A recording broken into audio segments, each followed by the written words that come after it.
Well, of course, everybody started out using it, smoking it, and liking it. The whole trick was, okay, I can buy a half a pound or a kilo. I can break this down and sell it to my friends, and then I can smoke for free. That's probably how 90% of the people that were in it started.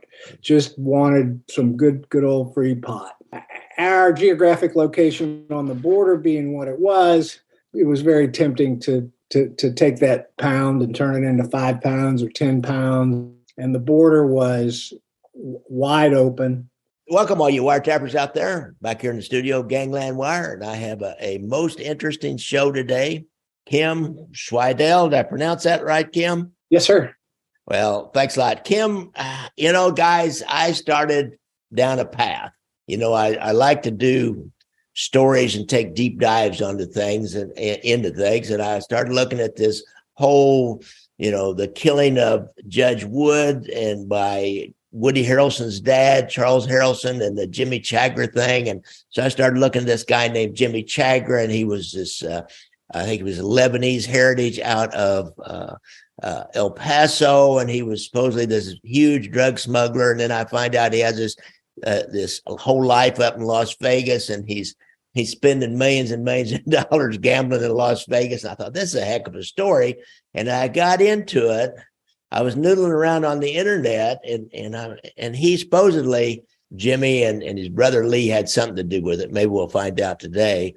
They made some huge score, bringing really a high quality Colombian pot from Colombia in a freighter of some kind, some big ship, one of the early examples of this kind of smuggling in the narcotics business, clear up to Boston. And then the mothership has the little baby ships that bring it on to the shore, and they hide it up in Boston and then go from there. And it was a big deal. And I found Kim here, who wrote a book on that, was part of that. So Kim, welcome. I really appreciate you coming on the show. Well, thank you, Gary. It's nice to be here. So Kim, tell us the name of your book and show that to us. That's the book, Folly Cove, A Smuggler's Tale of the Pot Rebellion. And it really kind of takes place in the years from about 1970 to 1970, early 70s, late 60s to about 1975, which was when the deal you're talking about, the Boston deal, really happened. And the Chagras play a pretty important role in the book. I would say not as important a role as the DEA felt like they played. Interestingly, when I made this point in the book, when it comes to Lee, Jack Strickland, Mike Halliday, they were really the kind of the ringleaders here, and they got this whole thing going. And Lee was their attorney. The DEA didn't like Jack or Mike. They just weren't sexy enough for them to be considered kingpins. So the DEA set their sights on Lee as the kingpin, as the guy that was really pulling all the strings, the man behind the curtain.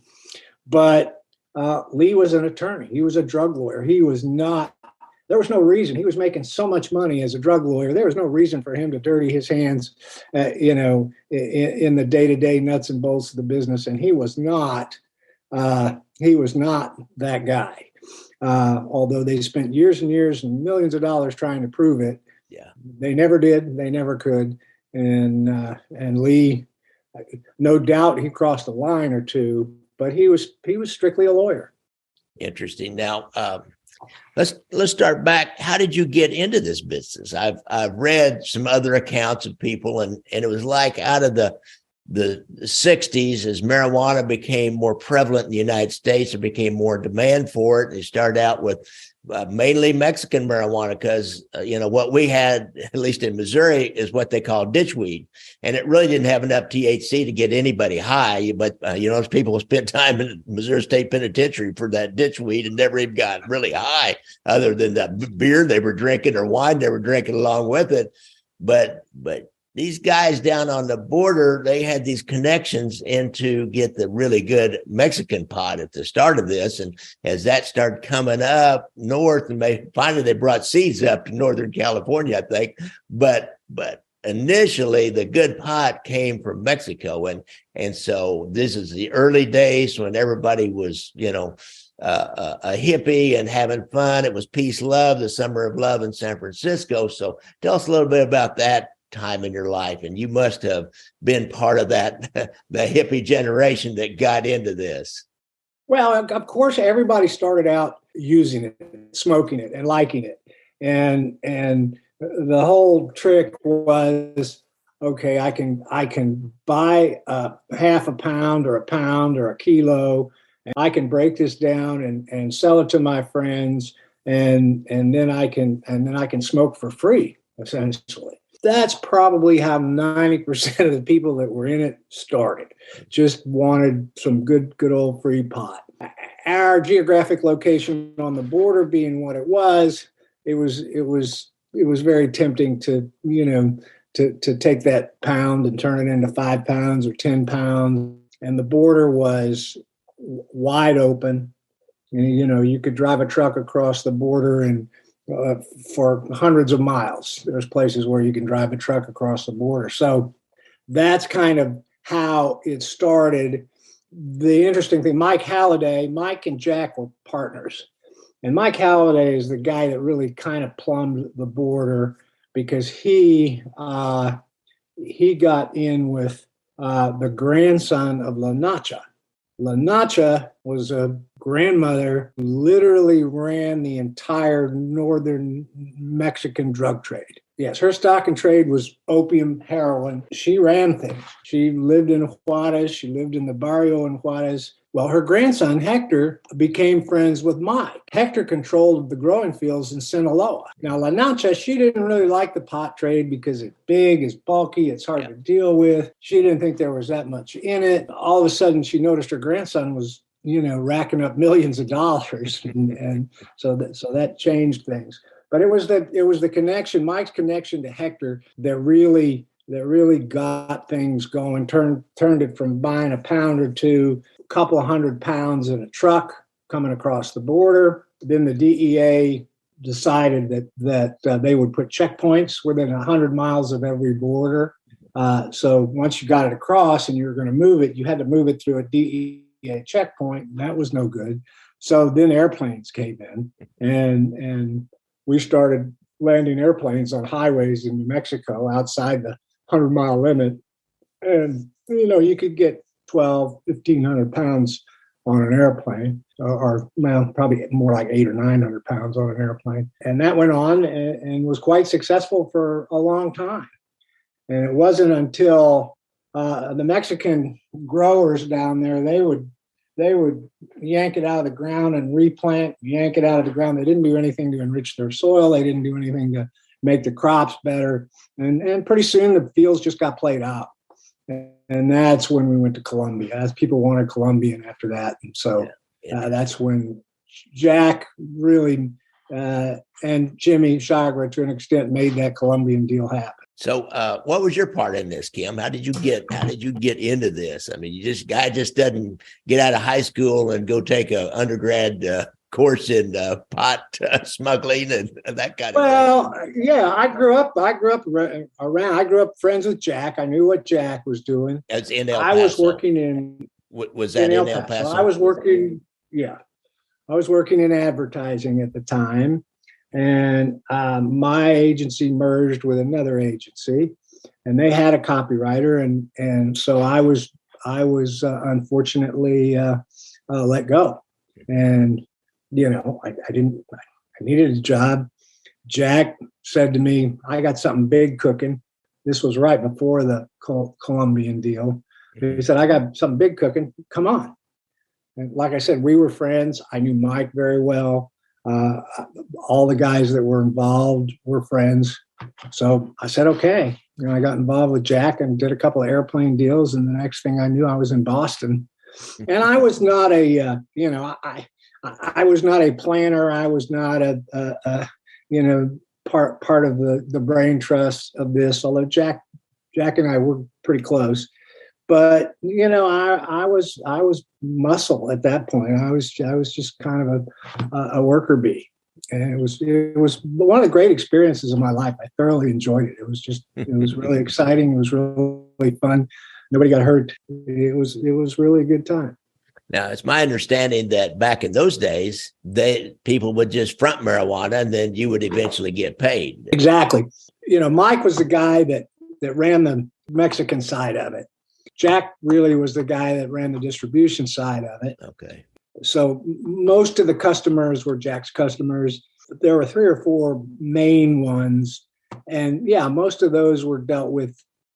We'd get a load, we'd send it to them, and they'd say, okay, give me, 10 days and then come down to collect. And that's how that went. So once you got it into the United States, do you have you would have a one guy in Denver, for example, and then somebody would take, 100 pounds up to the guy in Denver, and then eventually he'd turn around and pay for what he had gotten? Yeah, but mostly Jack wouldn't deal with 100 pounds. 500, 1,000 pounds. Okay. Customers were most of what he had. Every once in a while, he'd get a smaller customer and he'd try to build them up. A lot of our customers were buying tons. They could pretty much liquidate that in 3 weeks, 2-3 weeks. It was during the growing season. It got crazy. I'll bet. So there's a lot of cash money floating around. For example, what would you get in cash money for one job? You'd have one big load that came in that you then helped unload and load up trucks, or store and load up trucks, and then somebody else would drive it on north. So what would you get? Yeah, if you unloaded it, if you unloaded it, you got a couple bucks a pound. So if it's an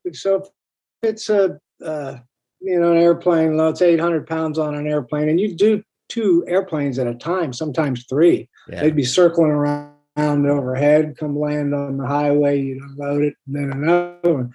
So, in a night, you can make a couple of $1,000. Okay. If you drove it, the going rate for driving it was $5 a pound. So if you pulled a trailer with a ton of pot in it, there's $10,000. And of course, it was all tax-free money. It was interesting because those rates, I think, were somewhat standardized throughout the industry. It's crazy. It's crazy. It's like, it's just business, it is just business. It has been running very much. It's very much just business. It was interesting. So what about do you do any counter surveillance? I mean, what were you guys concerned about the cops at all? Not for a while. In those days, there was no conspiracy law. And Nixon enacted the conspiracy laws in the sometime early 70s. But with no conspiracy laws, you actually had to be caught in the act. You had to have a pot in your possession. Uh-huh. And, pot smuggling was a huge game of hot potato. You did not want the pot in your possession. You wanted to get it, move it as quickly as possible, and get it out of your possession. There's thousands of miles of border, and really the only deterrent was the Border Patrol. But the Border Patrol was not looking to police the drug business. The Border Patrol was about immigration. And if they happen to come across some kind of drug deal, okay, they'll act. Yeah. But they weren't looking for it. And they weren't a real effective deterrent because there just wasn't enough of them. They were underfunded and there wasn't enough of them. So then along comes the DEA, and the DEA moved into El Paso. Initially, the DEA was inexperienced, underfunded, kind of corrupt, not very good at what they did, and really didn't pose much of a threat. Jack Strickland was a guy who was everybody's friend. Among his friends was a guy named Nap Herrera, who was a big-time DEA agent. They drank together. They knew each other. And Jack owned a bar, and Nap Herrera came into the bar one day and said, "Jack," he said, you can't go, driving around so fast through the city.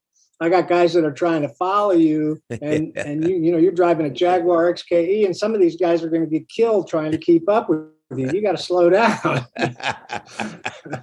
The DEA and the smugglers were really two sides of the same coin. Yeah. We were playing a game. We were having our fun and getting off, and so were they. And they were keeping score just like we were keeping score. Really, there was a lot of similarities there, and there was no hate. There was no, nobody. If you got busted, you just took it, and you went through the legal process, and you did your time. And Jack paid your lawyer, and Jack, helped your family out while you were in, and you got out and you went back to work. Kind of like the mob is supposed to operate. A lot of people that end up turning witness on the mob is because they don't take care of their family and they that was while they're gone. But that was the only rule. You don't snitch. The government knew Jack's and Mike's group didn't snitch. They just wouldn't. There was no reason for them to. They would be taken care of. So. And that's why Jack Strickland refused to snitch, and he ended up spending 27 years in prison for pot. Wow. Yeah. Set an example. Yeah. So during that time, is that when they got involved? Did he use Jack and Mike? Did they use Lee Chagra down there in El Paso? They used, Lee was very early on. Lee became Jack's lawyer. Jack and Lee were friends. Kind of like house counsel down there. Was it like his house counsel? Then if you had somebody that caught a case on farther away in another jurisdiction, maybe Lee would then go find a local lawyer and get that taken care of, just handle all those things. Yeah, all the guys knew Lee. All the guys had Lee's phone number. Everybody knew, look, if you get busted, you call Lee. That's the first thing you do. Very successfully litigated a lot of those cases, and the DEA, they didn't have a lot of hate for Jack and Mike, but they hated Lee. Oh God, they hated him. I didn't have a whole lot to do with Lee. I met him, of course. I knew who he was, and he knew who I was, but we weren't. We didn't socialize. I didn't go to Las Vegas with him. Lee was a huge gambler. Yeah. Lee really was who Jimmy wanted to be. Jimmy was the younger brother. He looked up to Lee. He wanted to be Lee, but he didn't want to go to law school. He wanted to have the money and the status and wanted to gamble like Lee, but he didn't want to put the work in to become Lee. So do you remember Jimmy Chagra during these times? Or did he ever come, within your, purview or your? Oh, now Jimmy, I knew pretty well. I actually worked with Jimmy. He came into we worked together quite a bit. Now as far as the Judge Wood thing, I have no special knowledge of this. Yeah. Everything that I feel about it is conjecture, but I did know Jimmy. I knew Jimmy pretty well. So what was he like to work with? He's kind of a flamboyant guy, it seemed like. He was very flamboyant. Jimmy was a classic narcissist. Everybody in the group, everybody on the crew knew instinctively that if it came right down to it, Jimmy would kick you to the curb. Jimmy would sacrifice you in a New York minute to save his ass. Uh-huh. And everybody knew that. And nobody totally trusted him. And that included Jack. That's one side of Jimmy. On the other side of the coin, Jimmy was fearless. Jimmy was brash. He could make connections in places other people couldn't make connections. He was audacious. He pulled off some major things, but he was obviously not careful. I mean, building $1 million mansions in Las Vegas and throwing money around. He was just not careful. And Jimmy was very, very, very much into the cocaine. I'm sure clouded his thinking, and I'm sure it was at the heart of whatever happened between him and Charles Harrelson and Judge Wood. I feel like just my opinion is that it was probably cocaine fueled more than anything.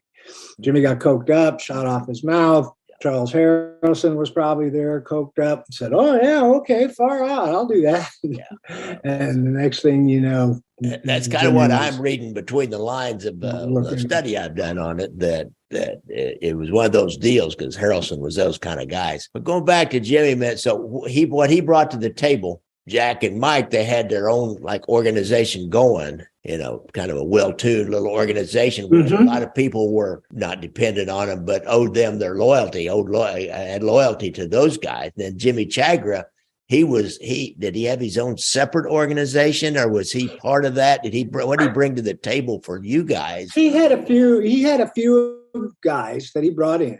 He had a few buyers that he brought in. Okay. But his organization, up until the time he met Jack, he wanted to be a smuggler / dealer, and it was his affiliation with Jack that made that happen. I mean, his first deal, he didn't even have a buyer for.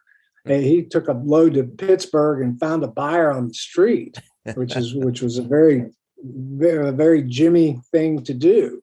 Mike had been to jail.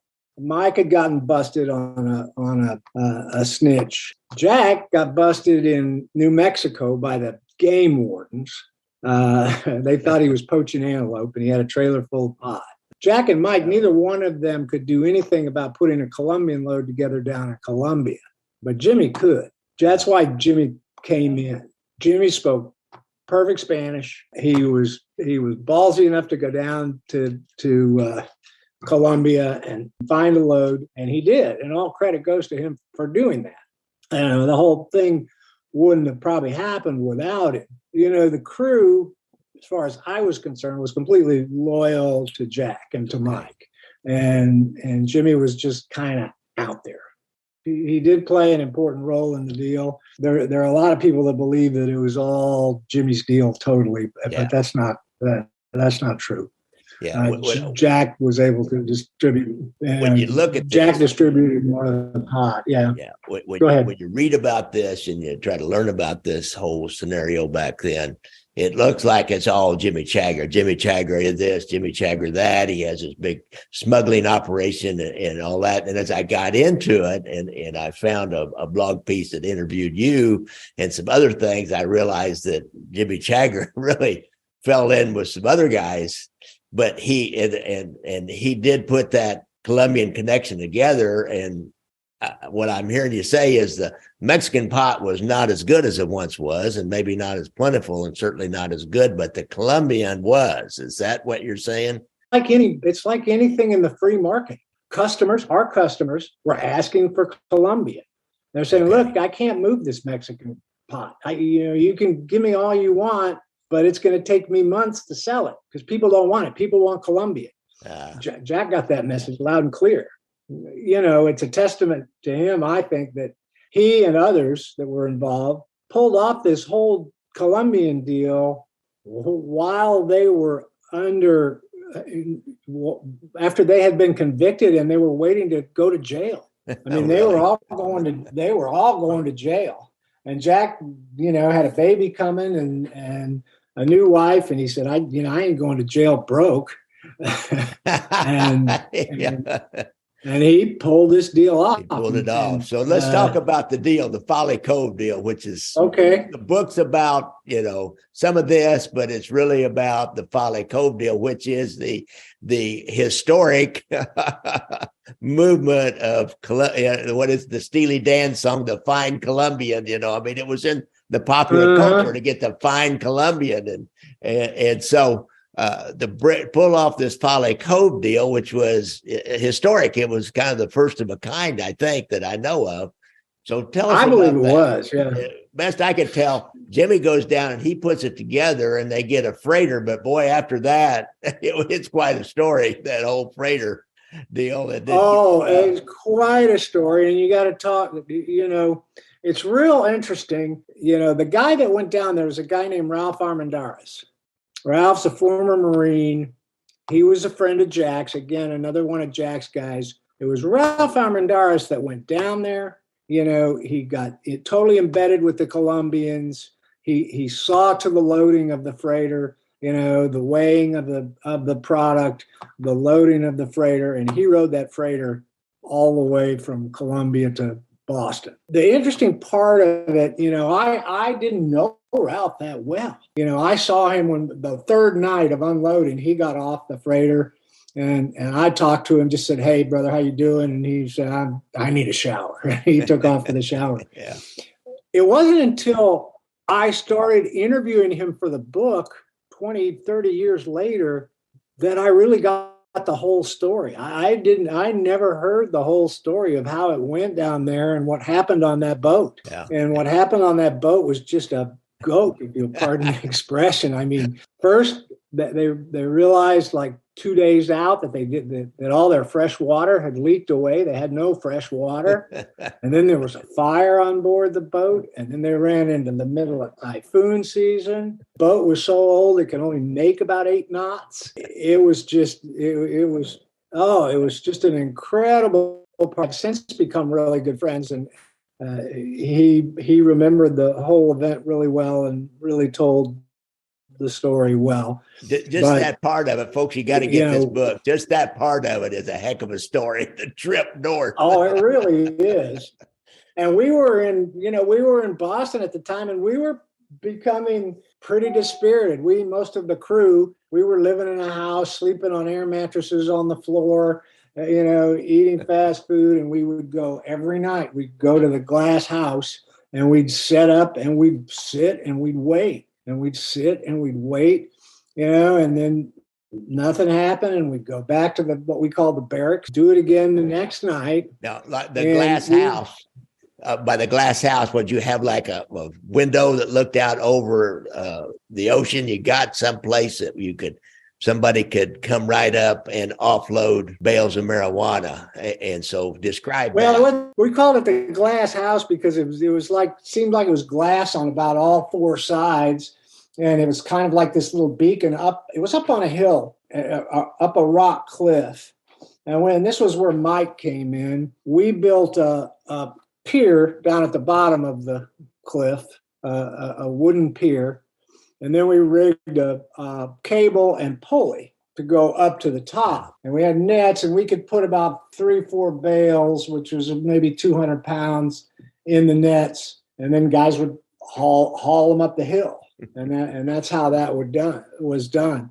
But we never thought we'd get there. We thought that boat, we really were thinking the worst. And in fact, the crew was getting a little out of hand. Jack gave everybody the night off. Said, "Okay, you guys take the night off." Yeah. He said, I got an airplane coming in. We're going to fly around. I'm going to look for him, but you take the night off. And so we took the night off, and we were drinking at a yacht club somewhere. And I was kind of the responsible one. So it was up to me to call every hour. Got later, guys got drunker. I finally made the last call of the hour to Bill Russell, who was there, and said, "Okay, I'm just checking in." He said, "You need to get here." I said, "What?" He said, "You guys need to get here right now." I said, "Oh shit." I hung up the phone. I mean, it was that everybody was drunk. It was like the Keystone Cops going down the highway, and that was the night the load came. Was the night everybody was drinking at the yacht club. So you worked for several hours, I'm sure, worked your butts off the rest of the night. Did you have to discontinue during the day, or you just keep going? Oh, yeah. We got one boat unloaded, about 10,000 pounds. Yeah. But, and again, I mentioned Bill Russell, who was also a big part of it. Bill was a former U.S. Army helicopter pilot. He was great at logistics. And he kind of organized this whole thing. By the time we finished that first boatload and went back to the barracks, that load was on the road into the market. No matter what happened from then on, we had put 10,000 pounds into the marketplace. Okay. Jack, who had offered every investor in El Paso 3-to-1 return on their money, just a straight 3-to-1 return. I could breathe a little bit of a sigh of relief. Yeah. So we only got one boat done that first night. The second night, we got about 4 boats done. And then the third night, we had like 1 boat left. So it was 3 long nights. 50,000 pounds, 60,000 pounds. 58,000 pounds. So it had been on a boat. So once we got it, and we had stash houses, 2 or 3 stash houses across the country, and people went, I went, and it was among the people that went, because that pot had to be turned, stirred up and turned and exposed to air so it wouldn't mold and rot. Uh-huh. And it was just a ton of work. A ton of work. Really? It was the stinkiest pot you've ever smelled. It was just awful. Your end user never thinks about all that stuff that has to be done in order to get it into their little pipe, do they? Their little roll it up, do they? No, it was a lot of work, and it took, distributing that and then collecting the money and taking money down to Colombia, and all anybody wanted to do was party at that point. So I worked harder after, I drove a couple of loads and worked harder after than So the money now, was there anybody involved in money laundering for the organization down there in El Paso? How were they getting rid of all that cash money, or did they just hide it in? Well, they didn't get rid of all that cash money. They changed it dollar for dollar through the cashier at Caesar's Palace. They'd take what money they collected, they'd give it to Caesar's Palace. Caesar's Palace would take a percent, give us back different money. And every buck was washed through Caesar's. And we used Caesar's jet to collect. Because that's always one of the big problems when you get into this big time narcotics is the money. Yeah, most guys just kept it in foot lockers in their house or in a suitcase. I had a ton of cash under my bed. And you're right. You can't go buy a house, and you can't go put it in the stock market. And they're just, you could probably get away with buying a car and, take a trip, dinners, stuff like that. But, it's just not money that you're going to, that kind of money, as Jimmy Buffett said, it was never meant to last. You just kind of blow through it. Blow through it and go get some more. Well, it's blow through it and go get some more. And we thought we found the money tree. We thought, oh God, we'll do this again and again. Yeah. And a lot of people, they're going to save up so much until they can just get away from it all, figure out a way to put that behind them and then live, how they want to live the rest of their life. Is that kind of a common theme among all you guys that were involved with this? We're getting $40,000, $50,000, $60,000 at a whack and even more. No, it may have been a common theme to start. The old saying is, they say you're always chasing your first high. The first time you ever smoked pot, that's the one you're always chasing. Yes. Well, everybody was chasing the high, but the high was not smoking it anymore. The high was going out and smuggling it and bringing it in and unloading it, distributing it. That was, I know Jack, that's where he got off. Jack was going to, Jack said he wanted $50,000 and he was going to quit. Well, he didn't quit, and he got a lot more than $50,000. Yeah. And you're always chasing that high. You just kind of became addicted to it. And that's certainly what those Chagras were doing. As I've read about them, they were losing millions and millions of dollars in Las Vegas and gambling. Lee liked to bet on athletic events, and it just was, he was betting so much they could hardly even cover his bets. The casino hardly couldn't. It was just crazy. And so it was all running through the casinos. Lee was legendary, the Black Striker, they called him. Yeah. He was legendary, and Jimmy was trying to top him.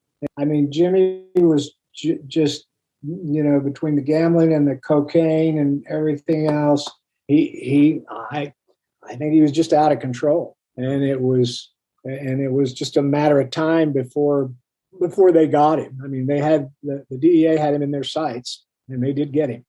And to be fair, he was never convicted of the Judge Wood assassination. Right, Jimmy got him not guilty. I convicted his wife. His wife was convicted. His brother was convicted, and I knew his wife also. That was kind of one thing that Jimmy could have stepped up and saved her. She didn't have to die in prison. Yeah. But as I said, Jimmy was pretty much a narcissist. A narcissist, and he yeah. didn't save anybody but himself. His brother was his lawyer. I mean, if his brother was privy to any of this information, it was privileged information. And his brother, Joe, did not of the murder of a federal judge. Joe was a straight ahead guy. Joe was a pretty good lawyer and very much above board. They got Joe and they got Jimmy's wife to put pressure on Jimmy. And of course, somebody assassinated a federal judge. They were pissed off. They were seriously pissed off. Most expensive investigation the FBI had done after the JFK investigation. So it was crazy during those times. We were all indicted 4 years and 10 months after the Boston deal. Indictments were handed down by the first judicial district 2 months prior to the statute of limitations. We were all indicted, and we all went to trial in Boston. It was a big trial. Oscar Goodman was there representing Jimmy, and that's where I met him. And Oscar pretty quickly separated Jimmy from that trial. I don't remember how they did it, but I don't think the judge wanted Jimmy in his courtroom and allowed him to be separated. Okay. In that trial. And it was real interesting because for some reason, Jack Strickland and I were commanded by the court to do a handwriting analysis. They thought we registered in a hotel in Atlanta under assumed names, which we probably did. Yeah. And they wanted us to take a handwriting analysis. So after the day in court, we went back into the back part of the courthouse where the cells were. And I look up and there's Jimmy. And that was the last time I ever saw Jimmy. And I gave him a cigarette and we talked for a few minutes. He was pretty sober at that point, and I got the impression that he pretty much knew at that point that, he was screwed. His life was just about over. I think maybe one last question here. We don't want to give away everything out of the book. You guys need to get that book because I'm telling you, this is a hell of a story. What was the thread that the government started pulling that then brought this whole Folly Cove thing down? And that's what you were convicted on, right? That particular operation. Yeah, there was a group out of Michigan that was also involved. And this was another one of Jimmy's connections. And these guys were mostly the boat people. We were desert people. We didn't know jack about boats and tides and any of that. So these guys were the boat people. And a couple of them were arrested on a deal they did in Oregon. And they promptly snitched about the Boston deal. Yeah. They thought they'd get off, and so they gave state's evidence on the Boston deal. Funny thing was, if we would have been indicted and tried in Texas, we would have all gotten 5 years minimum. Some people would have gotten 10 years. Yeah. But in the first judicial district of Massachusetts, we got a great judge, a judge named Walter Skinner, federal judge, great judge. We got a great jury. The jury didn't like the snitches. And that's always good. We did go. We stood trial for 3 weeks, but at the end of 3 weeks, when it was time to present the defense, the judge said, "I don't want to hear it." He said, "Go make a deal." And the prosecution said, "Well, Your Honor, we've already offered them a deal." And the judge said, "Well, then offer them a better deal." And so we all pled out for probation. Wow. And that was the end of that. So, yeah. I tell you what, Kim, that is a heck of a story. It's got it all. Yeah, and that was the end of it for me. I went on to a life in advertising, which is maybe a bigger crime. Yeah. Selling those puppy dog clothes to people out there. Say, "Oh, I don't want one of those. Give me one of those." Oh, yeah. Selling things to people and selling things they don't need and can't afford. Really?